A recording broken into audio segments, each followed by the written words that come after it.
అందరికీ నమస్కారం అండి. Welcome to life of Shweta vlogs. నేను యూట్యూబ్ ఛానల్ స్టార్ట్ చేసినప్పటి నుంచి మన ఆడవాళ్లకు ఉపయోగకరంగా ఉండే వీడియోలే తీసానండి. కిచెన్ క్లీనింగ్ కానివ్వండి, చిన్న కిచెన్ మనం ఎలా క్లీన్ చేసుకోవాలి, మార్నింగ్ రొటీన్ ఎలా ప్లాన్ చేయాలి, ఆఫ్టర్నూన్స్ ఇంటి పనులు ఎలా చేసుకోవాలని, పొదుపు ఎలా చేసుకోవాలి, ఆడవాళ్ళు అనవసరపు ఖర్చులు ఎలా తగ్గించుకోవాలనేది, ఇలా ప్రతి వీడియో మీకు ఉపయోగకరంగా ఉండాలని నేను ట్రై చేశానండి. మున్ముందు కూడా మరిన్ని మంచి వీడియోలతోటి మీ ముందుకు వస్తాను. ఈరోజు టాపిక్ వచ్చేసి ఒంటరితనం అండి. మహిళలని, పిల్లలని, ఎవరినైనా ఎక్కువగా బాధ పెడుతూనే ఉంటుంది ఈ ఒంటరితనం అనేది. ఈ రోజులలో ఈ సమస్య ఎక్కువైపోయింది. అసలు ఈ ఒంటరితనం ఎందుకు వస్తుంది, దీనికి పరిష్కారాలు ఏంటి అనేది ఈ వీడియోలోనైతే నేను కొన్ని విషయాలు షేర్ చేశాను. వీడియోని చూడండి. నా వీడియోలు ఆదరిస్తున్నందుకు మీకు మరొకసారి ధన్యవాదాలు. ఇక ఒంటరితనం అనే పదం వినగానే మనకు బాధ, భయం అనేవి ఎక్కువగా కలుగుతూ ఉంటాయి. నిజంగా ఒంటరితనం అనే పదం అంత భయంకరమైందా? అది మన జీవితానికి శాపం లాంటిదా? చూద్దాం రండి. అసలు ఒంటరితనం ఎందుకు వస్తుంది? ఒంటరితనం అనేది మనం ఎదుటి వ్యక్తి నుంచి ఎక్కువ ఆశించడం వలన వస్తుందని నాకు అనిపిస్తుందండి. మన లైఫ్ పార్ట్నర్ని కానివ్వండి, మన ఫ్రెండ్ నుంచి కానివ్వండి, ఎక్కువ అటెన్షన్ కోరుకుంటే, అంటే మనం ఎక్కువగా ఇష్టపడుతున్నాము మన లైఫ్ పార్ట్నర్ని, తను కూడా మనల్ని అంతే ఇష్టపడాలి అనుకుంటాము. వాళ్ళు ఇష్టపడలేదనుకోండి, మనకు ఒంటరితనం అనే ఫీలింగ్ వస్తుంది. అలాగే పిల్లలు ఉన్నారనుకోండి, ఎప్పుడైనా పిల్లల్ని అభివృద్ధిలో చూడాలని ఏ తల్లిదండ్రులైనా అనుకుంటారు. కానీ కొన్ని సందర్భాల్లో మా పిల్లలు డాక్టర్లు కావాలి, ఇంజనీర్ కావాలని అనుకుంటారు. కానీ ఆ పర్సన్కి, ఆ అబ్బాయికి, ఆ పిల్లవాడికి అంత తెలివి ఉండకపోవచ్చు, లేకపోతే చదువు మీద ఇంట్రెస్ట్ ఉండకపోవచ్చు. కానీ తల్లిదండ్రులకి నేను ఈ డాక్టర్ కాలేను అనో, నాకు ఇంట్రెస్ట్ లేదనో చెప్పలేని పరిస్థితి. అటువంటప్పుడు ఆ పిల్లవాడు ఏమనుకుంటాడు, నేను ఇలా బాధపడాల్సి వస్తుంది, నన్ను ఎవరు అర్థం చేసుకోలేకపోతున్నారు, నా కన్న తల్లిదండ్రులు కూడా నన్ను అర్థం చేసుకోలేకపోతున్నారు అనే ఒంటరితనం అతనిలో వచ్చేస్తుంది. అలాగే ఇప్పుడు ఒక హోమ్ మేకర్ ఉందండి. తను అన్ని పనులు చేసి పెడుతుంది, ఇంట్లో అన్నీ పర్ఫెక్ట్గా చేస్తుంది.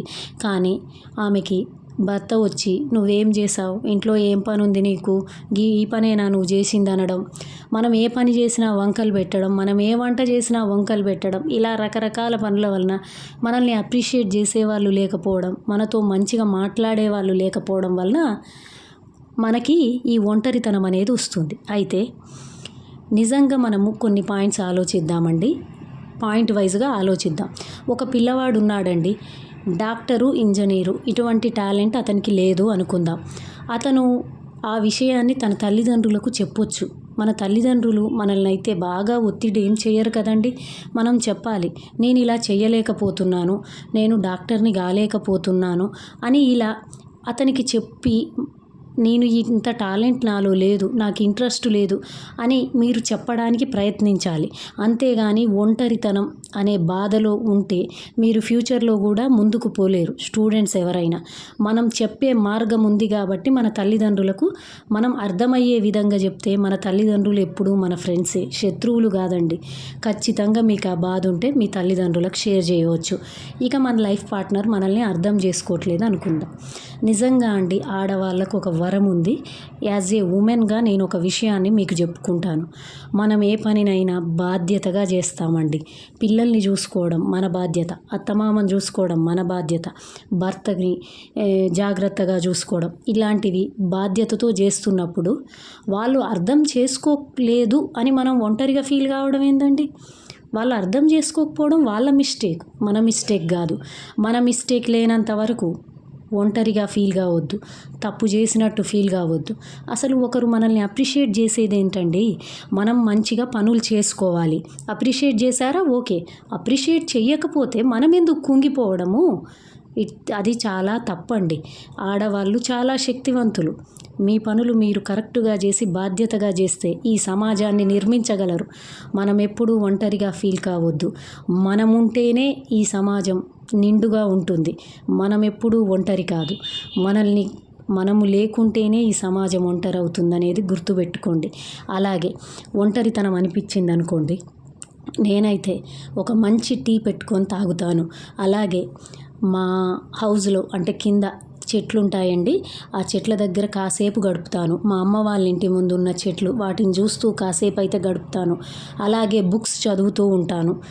ఇంకొకటి ఏదైనా మంచి యాక్టివిటీ నా చిన్నప్పటి జ్ఞాపకాలు బుక్లో రాసుకుంటూ ఉంటానండి. ఎందుకంటే బాల్యం అనేది చాలా మధురమైన జ్ఞాపకం కాబట్టి నాకు ఏమైనా మంచి మంచి జ్ఞాపకాలు చిన్నప్పటివి ఉంటాయి కదా, అవి రాసుకుంటాను. ప్రశాంతంగా అనిపిస్తుంది. అలాగే నా ఇష్టదైవాన్ని, ఒక్కొక్కరికి ఒక్కొక్క ఇష్టదైవం ఉంటుంది. ఆ దైవాన్ని నేను తలుచుకుంటాను. మా ఇంటి డోర్కి ఇలా ఉందండి, కాసేపు ఇలా చూస్తే నాకైతే ఎంతో ఉత్సాహం వస్తుందండి.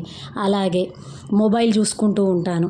మొబైల్లో నేను చిన్నప్పుడు ఉన్న సీరియల్స్ మళ్ళీ వస్తున్నాయి, ఆ సీరియల్స్ ఒకసారి చూడడము, లేదా నేను చిన్న చిన్న కథలు చదువుతూ ఉంటానండి. సండే మ్యాగజైన్ అలా వస్తుంటాయి కదా, ఈనాడు పేపర్లో, అలా అవి నాకు ఎప్పటి నుంచో అలవాటు, అవి చదువుతూ ఉంటాను. లేదా ఏమైనా మిడిల్ క్లాస్వి ఏమైనా మూవీస్ ఉంటాయి కదా, అవి చూస్తూ ఉంటాను. లేకపోతే ఇలాగే మన వీడియోలు ఏమైనా మంచి వీడియోస్ ఉంటాయి కదా, కిచెన్ క్లీనింగ్ వీడియోలని, ఏమైనా రకరకాల వంటలు ఎలా చేయాలి, ఇలా నాకు ఇష్టమైనవి చూస్తూ నా ఒంటరితనాన్ని దూరం చేసుకుంటాను.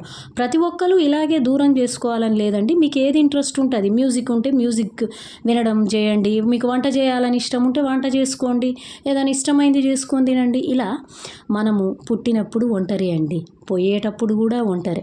మధ్యలో ఈ ఒంటరి అనే మహమ్మారిని మీ ఇంటికి ఆహ్వానించొద్దనేదే నా అభిప్రాయం. ముఖ్యంగా మన ఆడవాళ్ళైనా ఎవరైనా అండి, మహిళలైనా పురుషులైనా ఒంటరితనాన్ని మన జీవితంలోకి రానివ్వద్దు. మీకు ఇష్టమైన పనులు చేస్తూ ఒంటరితనాన్ని మీరు ఓవర్కమ్ చేయండి. ఈ వీడియో కనుక మీకు నచ్చినట్టయితే మన లైఫ్ ఆఫ్ శ్వేత వ్లాగ్స్ అనే ఛానల్ని సబ్స్క్రైబ్ చేసుకోండి. మీ ఫ్యామిలీ అండ్ ఫ్రెండ్స్కు షేర్ చేయండి. అలాగే ఒక చిన్న లైక్ ఇవ్వండి ఫ్రెండ్స్. దీనివలన ఈ వీడియో మరింత మందికి చేరువవుతుంది. Thank you friends. ఇలాగే నన్ను ఎంకరేజ్ చేయండి.